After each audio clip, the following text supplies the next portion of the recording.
Ayun, magandang hapon mga amo.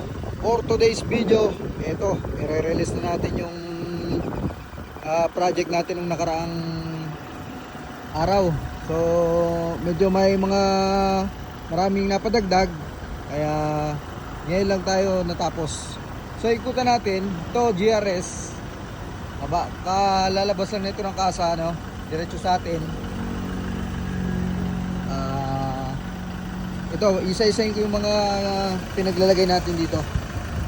Simulan natin sa pangilalim. MP64 Old Manimo. Yan. MP64. Then dito, Governor Point. ARB din. Ito nga mo, almost straight ARB to ha. Straight ARB. So may mga ilan lang tayo na napabrigade pero almost straight ARB yan. Yan, recovery point ilalim, tapos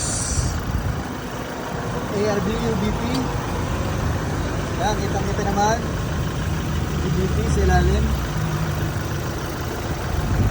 Tapos wrap around ng radar indicated, yung paborito natin, yung gulong na mud tire na hindi maingay. So yan, 35, 12.5, 17. Siya mo kasi nagde-decide pa kung anong mags ang ilalagay niya.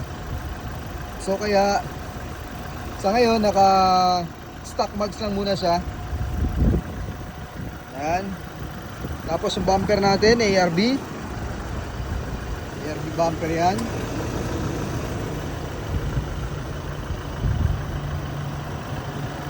Tapos ito yung sinasabi natin na fabricated, no?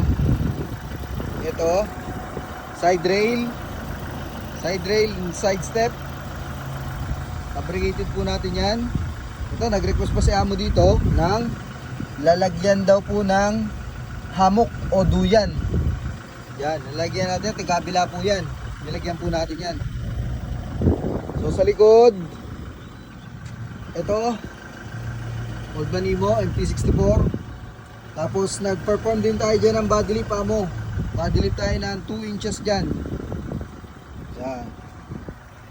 Sa likod ay syempre ARB bumper. Yan. Tapos meron siyang T-step dito sa likod. Sa ilalim, silipin natin. Naglagay din tayo ng lip block, additional height. Yun, no? Lip block 2 inches pa sa likod.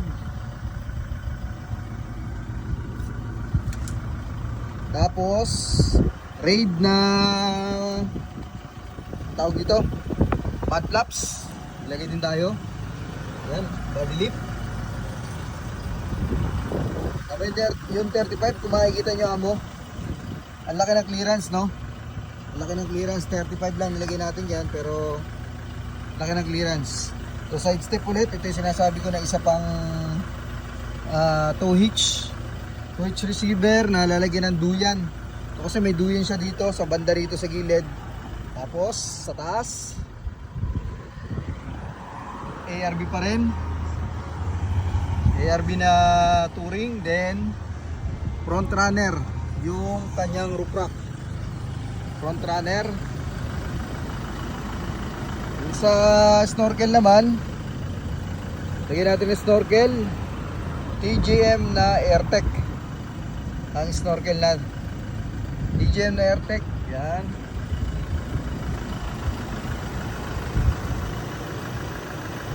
Roof rack, front runner. Tapos sa under the hood, meron tayong nilagay dito na compressor, ARB din, compressor. Pakita ko sa inyo. ARB compressor, ito yung switch nya. Yung locker nya na mo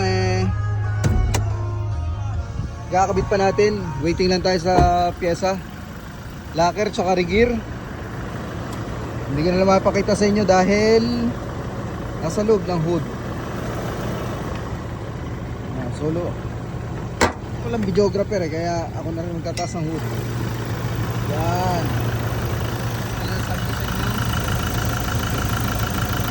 ARB compressor dito nakalagay sa ibabaw. Yan, lalagyan din natin siya ng locker at saka rigir. Naka-rigir nga po pala ito ng 488. 488 ang rigir nito. So ano pa?